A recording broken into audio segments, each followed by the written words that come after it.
10號馬45蚊啊！好，你一開閘嘅時候啦，咁啊前面快嘅馬呢，見到大外檔有感恩啦，中間喜利高啦，內欄有彩啦，中檔仲有黃龍寶區啊，響外邊好加加亦都跟前咗噶啦。大約第6位呢，仲有呢隻火龍寶啊，咁啊再中檔位置第7呢，咁啊黃衫黃帽呢，就招財快區啊，後邊嗰陣皇帝御令就紅衫紅帽嘅，外邊必勝多啊。再數內欄環保之星，後啲先有好旺財啦，尾3呢，就係長勝勇將啊，尾二贏藍包咗落尾呢，就係嗰隻名彩嚟噶。好啦，跑到去對面直路尾接近1000米段住啦，前面帶頭嘅馬有呢隻喜利高啊，跟住第2位呢，就係嗰隻感恩嚟噶。再見到內欄第3有彩啊，外邊第4就好加加呢，就望空咗，中間第5位就黃龍寶區啊，再後邊內欄啦，咁啊第6到啦，咁啊黃衫呢，就係呢隻38蚊嘅招財快區啊，再喺外邊必勝多，中間呢，再大約喺呢個第8藍衫呢，就火龍寶，後啲嘅馬皇帝御令環保之星好旺財啊，咁啊再後多少先見到長勝勇將包咗落尾呢，就係嗰隻贏藍嚟噶。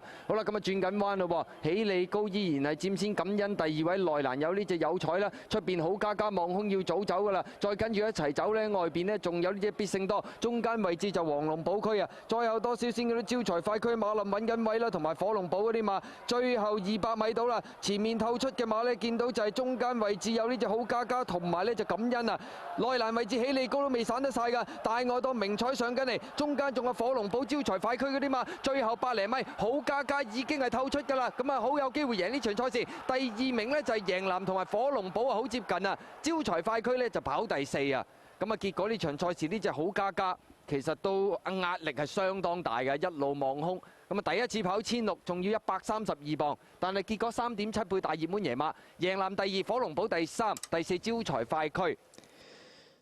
好啦，咁啊結果呢隻好加加都克服咗好多嘅難度啊，喺度贏咗出嚟啦，3.7倍，熱門行頭喎。跑第2名就係呢隻贏藍啊，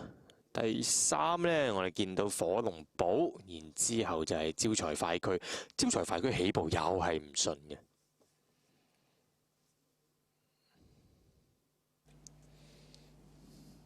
臨尾招財快區啲飛勁。